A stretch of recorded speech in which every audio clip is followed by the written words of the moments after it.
বিরতির পর অজিত বাবু, যারা ওখানে টাকা রাখে কারা তারা? এই যে দেখা যাচ্ছে যে নোট বাতিল পরবর্তী সময়ে এত হিউজ দেশের অন্যান্য জায়গায় আছে, তারা কেউ সিকিমের লোক নয় এবং সিকিমিজও নয়, তাদের নামটা খালি ভাঁড়িয়ে ওখানে রাখা হয়েছে টাকা।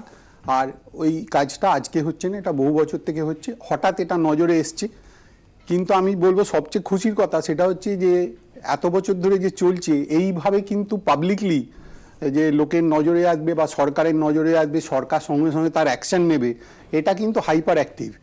এই যে ভিজিলেন্সটা করেছে এইবারে, যে 52,000 অ্যাকাউন্ট বন্ধ করো, রাজনাথ সিং চিঠি দিল, তাতেও খোলা হয়নি না, কিন্তু রাজনাথ সিং তো চিঠি দিয়েছেন এবং ঠিক আছে, চিঠি দিয়েছে, অবস্থানই ব্যক্ত করেছেন। না তার যে যা খুশি চিঠি দিতে পারে, চিঠি দিলেই যে সব কাজ করে দিতে হবে সেটাও তো কোনো যুক্তিসঙ্গত পয়েন্ট নেই। অর্থাৎ আমি একটা জিনিস জানতে চাইছি, অর্থাৎ যে কারণে আমরা বলছি যেটা কার্যত ভারতের সুইস ব্যাংক, অর্থাৎ এই ব্যাংকটাকে স্টেট ব্যাংক অফ সিকিম, এটাকে কালো বাজারিরা, কালো টাকার কারবারিরা তারা ব্যবহার করে আসছে। একদম, তারা ব্যবহার করে আসছে অনেক বছর থেকে।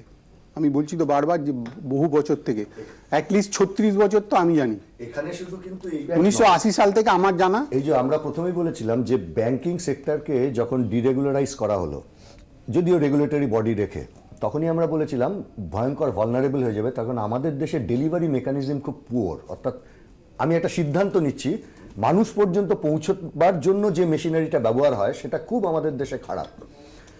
আপনি কত অসংখ্য বেসরকারি ব্যাংককে ব্যবহার করা হয়েছে সাদা টাকা কালো করার জন্য। এ তো যা বেরোচ্ছে এ তো টিপ অফ আইসবার্গও নয়, বিপুল পরিমাণ নোট নিয়ে গেছে, বিপুল পরিমাণ। যেমন ধরুন কোঅপারেটিভ ব্যাংকের নামে দুর্নীতি হতে পারে, কিন্তু আবার উল্টো দিকে আপনি কোঅপারেটিভ ব্যাংকে ইন্টিগ্রেট না করে এই গোটা সিস্টেমের মধ্যে কত লোককে বিপদে ফেলেছেন। বিশেষ করে আমি বলতে পারি কেরালা, দুটো গ্রামীণ ব্যাংক, যে কোনো পাবলিক সেক্টর ব্যাংকের চাইতে তার ডিপোজিশন বেশি, সাউথ মালাবার আর নর্থ মালাবার। লোক ওখানে গ্রামীণ ব্যাংকে। আমার এখানে প্রশ্নটা, আমি নিশ্চিত যে দর্শকরা এই মুহূর্তে বসে আছেন তারা সবাই জানেন যে আমরা গত প্রায় 1.5 মাস সময় ধরে কি এক্সপেরিয়েন্স করছি। একটা আমাদের যে হার্ড আর্ন টাকা সেটা যখন আমরা ডিপোজিট করতে যাচ্ছি তখনও নানা রকম প্যারাফার্নালিয়ার, সেখানে দাঁড়িয়ে শ্রমিক বাবু আমারই দেশের একটা রাজ্য, তাদের একটা ব্যাংক এই স্ট্যাটাসটা উপভোগ করছে এবং তাতে কিছু কালোবাজারি তারা সেটাকে কাজে লাগাচ্ছে, ব্যবহার করছে। এটা অর্থনীতিবিদ বললেন তো যে 36 বছর ধরে উনি জানেন এটা হচ্ছে। তাহলে যে অবজেক্টিভটা 36 বছর ধরে অন্য কোন সরকার কোন দৃঢ় পদক্ষেপ দেখাতে পারেনি। এই সরকারের সেই দৃঢ়তা আছে, 52,000 অ্যাকাউন্টকে ফ্রিজ করেছে। বাকি লুপহোলগুলো সেগুলোকে বন্ধ করে তারপরে এরকম একটা সিদ্ধান্ত। আমি আবার বলছি, উদ্দেশ্য ডিমনিটাইজেশন, তার একটা ক্যাসকেডিং এফেক্ট আছে। অর্থনীতিতে 2 আর 2 এর যোগফল সবসময় 4 হয় না। আগামী দিনে সেটা ভুল হতে পারে, আগামী দিনে সেটা ঠিক হতে পারে, আগামী দিনে জিডিপির উপর কতটা প্রভাব পড়বে সেটা আগামী দিন বলবে।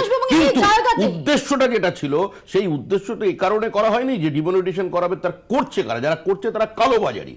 এটা তো তাদের তো আমরা এনকারেজ করতে পারি না, তাদের ধরতে হবে। এ রাজ্য থেকে যদি টাকা যায়, আমি এখানে যে সাধারণ মানুষ তারা যখন তাদের ক্ষেত্রে যখন এত কঠোর বিধিনিষেধ আছে, তখন একটা রাজ্য সরকারের অধীনস্থ একটি ব্যাংক, সেই ব্যাংকে এরকম ফাঁকফোকর রয়েছে, সেইটাই বা কিভাবে চলতে পারে? এবং যে প্রশ্নটা শ্রমিক লাইরি কিছুক্ষণ আগে সেটা চলবে না, চলবে না। অ্যাকাউন্ট থেকে টাকা তোলা সেটা বন্ধ রাখার সিদ্ধান্তের পর রাজনাথ সিং স্বরাষ্ট্রমন্ত্রী তার চিঠি। একটা ছোট বিরতির পর আমরা এই প্রসঙ্গ নিয়ে ফিরবো আমার 24-এ। সঙ্গে থাকুন 24 ঘন্টা।